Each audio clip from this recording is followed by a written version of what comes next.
About 4 years ago, I thought I had a perfect life. Family, profession, everything was very balanced. But I was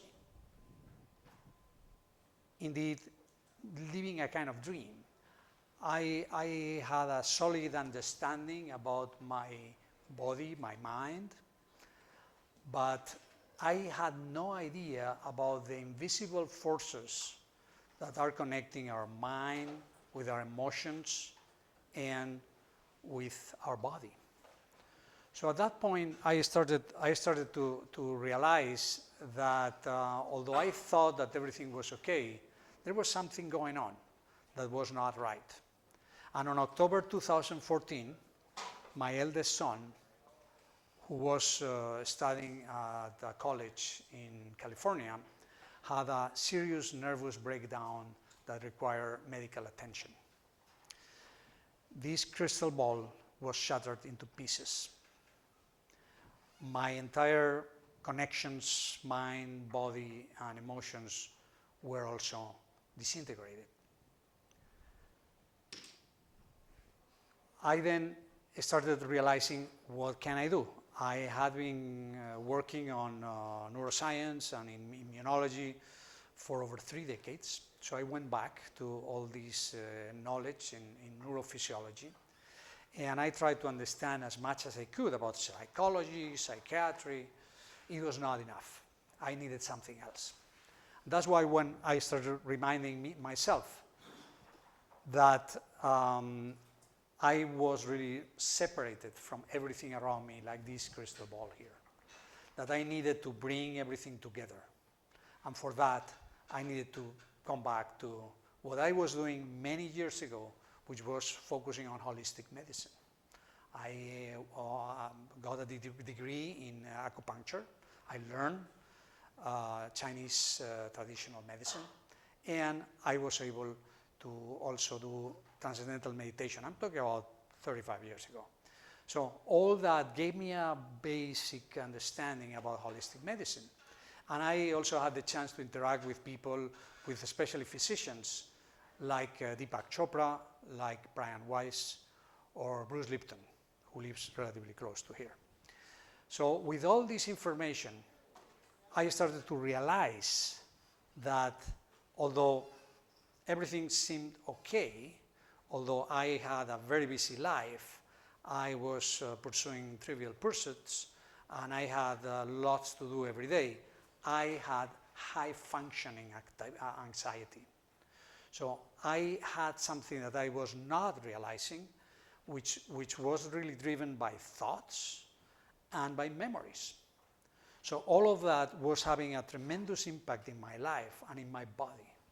It was also having an impact in my family, and even I think co-workers.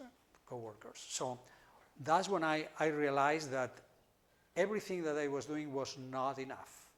I needed also to start digging, and I also recognized that I had a little voice, which is like Jiminy Cricket, who is the conscience of Pinocchio, that is continuously telling, at least me, no, don't do it, you cannot be as good as that one. Always comparing, competing, and despairing. So I was really having a very difficult time through many things that were happening in my life. So that's why when I was also starting to realize that neurophysiologists have identified that we have up to 50,000 thoughts every day. And many of these thoughts are really negative. They're like jumping monkeys. And each one leads to the next thought. And guess what? Someone with lots of courage and wanting to do many things, I wanted to select those that had more problems to fix. Because when you have a problem, what happens is that you have an adrenaline rush. And when that problem is resolved, then you get dopamine. And what is dopamine? Dopamine is the reward hormone. So with both, you felt good. And indeed, I was covering up what was really going on with me. So that's when I decided, okay, let's start now taking a look into neurophysiology. Let's try to understand how the brain works. And I wanted to really know the basics about anxiety and stress. And maybe some of you have already heard about the three brains. We have first the frontal lobe, the neocortex, which it's important to note that this is kind of a blue color here. And this is where we have basically our creativity, intuition. We also have our learning. That's where we make decision, planning, where we take action. And all of this is great if we could maintain everything at that level. But we have a second brain. The second brain is the mammalian brain. The mammalian brain is the one that comes from mammals, which is the maternal relationship. It's also the way the herd and the tribes have their survival instinct, and they want to cover and to help each other. That's why they create these emotional relationships. This is the emotional brain. And then we have the reptilian brain. This is, again, the brain coming from the lizards. When you touch a lizard, the lizard really flies away. So this is the flight, fight, or freeze response. And from this moment, and this reptilian red brain in some way, everything happens automatically. So these are autonomous kind of responses. Let me use this juggling ball to explain you how all this works. This is a thought. A thought comes from either experience or from a memory. And I have it in blue, in the blue area of the brain, because this is the first place that any thought lands. So that's where you take that thought and you make a decision, or you plan something, or you start having an imagination or having some ideas around that. If you are able to keep that thought in that area, there is going to be no stress, no anxiety, everything is okay. Now, all these thoughts bounce, and I put that in the yellow area, they bounce to the emotional brain. So they practically take a ride into this emotional brain and and see if they are going to trigger any kind of emotion.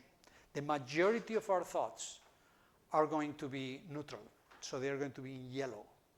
Nothing is happening there. Now, some of these thoughts are going to have a very positive emotional tag. That's going to be love, compassion, gratitude, and if that's the case, keep them there. This is fantastic. This is type of thoughts that you want to care and you want to maintain there. All this is right until now, but there are a number of thoughts that are going to go into the red zone. And when you are in the red zone, that's when you are losing control of that thought. These are thoughts that are becoming circular. They come over and over, the thought is done, but you keep thinking about that. These are thoughts that 90% of them are going to come back tomorrow, and they were the same as yesterday. And the majority of them are negative thoughts. So this is anxiety. And this is what we need to control. And we need also to understand that this reptilian red brain has a number of signals that is sending to the nervous system and also through hormones and neurotransmitters.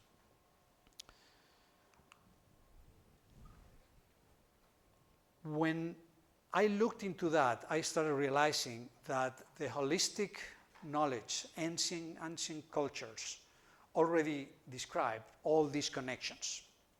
And you have here a representation from Hindu traditions where you have three levels also, or the three brains, one around the brain, another one around the heart, and another one around the belly. So these are, again, very corresponding to these three areas. And they are connected. The way they are connected, and you have heard obviously about that, are through the 7 chakras in the Hindu tradition, or the 12 meridians in the traditional medical Chinese medicine. Now, interestingly, in Western medicine, we also use something very similar, which is the symbol, where we have two snakes intertwined around a mast and some wings. And what is this? It's also a representation in some way of the autonomous nervous system. The autonomous nervous system has the parasympathetic and the sympathetic nervous system. They're kind of yin and yang. So you can see that we start seeing now that there are several parallelisms. It's very interesting that we realize that we have to take into account that although 5,000 years ago they had no science, they didn't know about nerves, they didn't know about all these synapses and neurons and so on, they had symbols and metaphors. And we have to recover them because they were very smart too.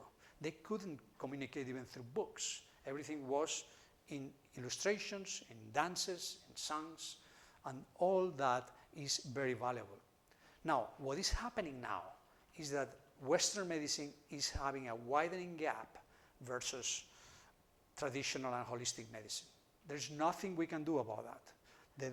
The incredible developments that are now in molecular medicine, in gene editing, in immunotherapy, and I'm involved on some of these developments, are practically something that is going to even accelerate more and more.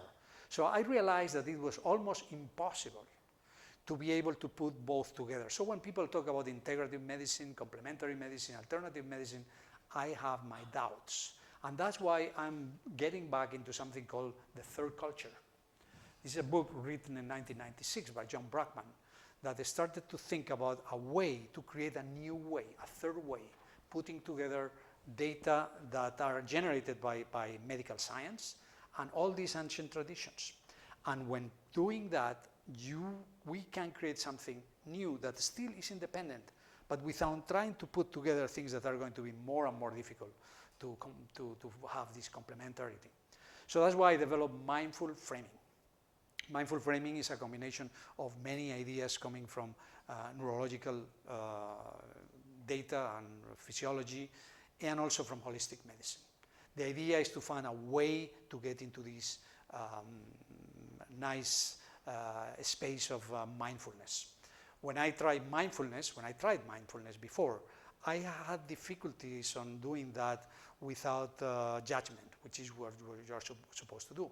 Also, when I tried meditation, I had difficulties really keeping my mind on a theme and a mantra, or coming back to my breath. So that's why I'm going to describe for you very briefly what are these aspects of mindful framing that are kind of a training for mindfulness. And framing comes from having frames of reference. And these frames of reference are three that are very, very obvious to everyone, because these are the ones that are around us. That's nature, emotions, and organism.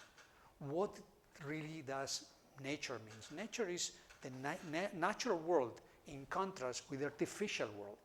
So everything around us can be either very artificial, or we can start seeing nature all around us. In the worst case scenario, we go out in the streets and we look in the sky, and this is already nature. Emotions, that's emotional intelligence, being able to understand how your emotions work, that you know yourself, and also how you are able to understand how you can relate to others. And finally, organism. Organism is your body, and as a physician, I wanted to make sure that I was able to explain how the organism works. So when we put all together, we see that we can collect all this information and have that in a way that is becoming a frame of reference, that the way I put that together is combining that with holistic ideas from the Hindu tradition, Ayurveda. Ayurveda is the science of life. It looks into the integration from the human being with the universe. And this integration of the individual and the cosmos is what really led into these five elements: fire, earth, air, ether, and water. And I've integrated them with these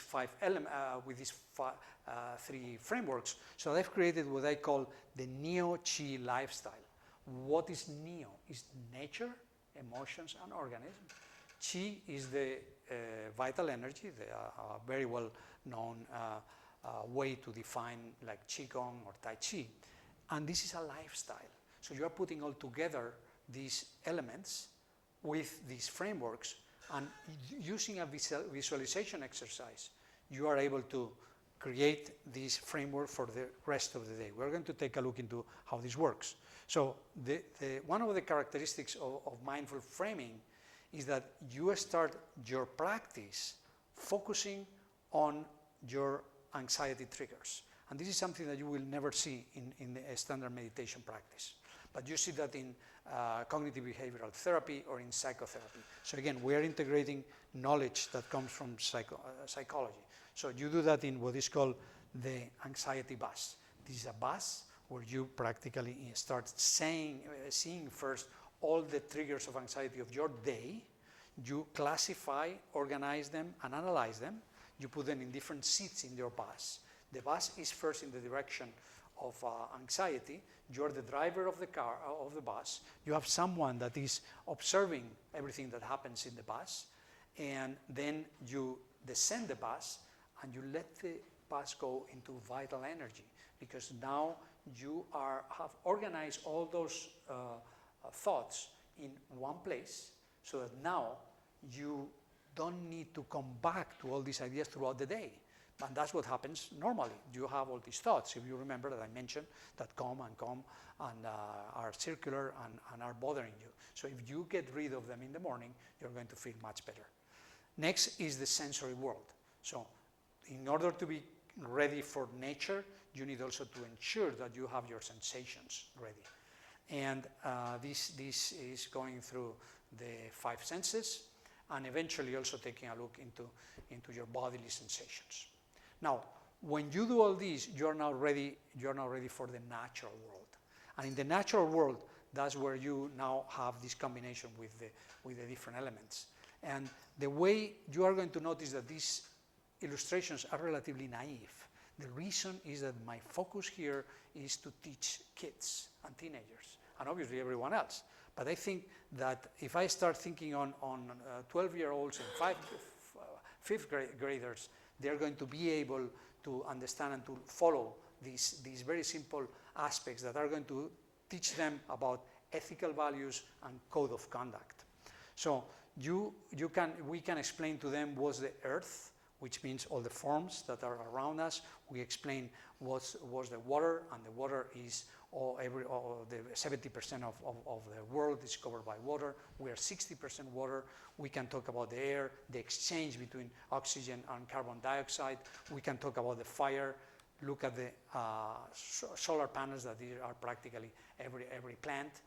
And with that, we can even go into the ether, which is something that is not dogmatic or metaphoric or esoteric, which is about the quantum physics, which some kids and some teenagers are interested in knowing about. Then we have the emotional intelligence. In terms of emotional intelligence, it's extraordinarily important to explain the kids how they need to recognize, control, and express their emotions, and being able to empathize with the emotions of others. And finally, there is this crystal palace. The crystal palace is where practically we think in our body as something extraordinarily sensitive, that is going to require that we take care of our body the entire time.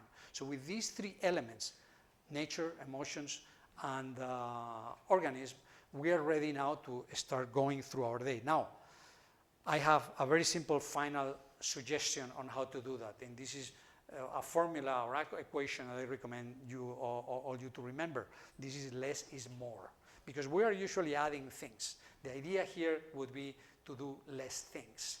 To, for instance, have less toxic people around us, have less activities, and have more time for reflection, less salty and sugary fast foods, and more foods that are more nutritious. When we do all that, then we are ready to teach kids about what is coming to them. So that's all about us being a guide, and that's what I'm also doing with right now. I'm working with a network of private schools here in the Bay Area, which are going to also work in other areas.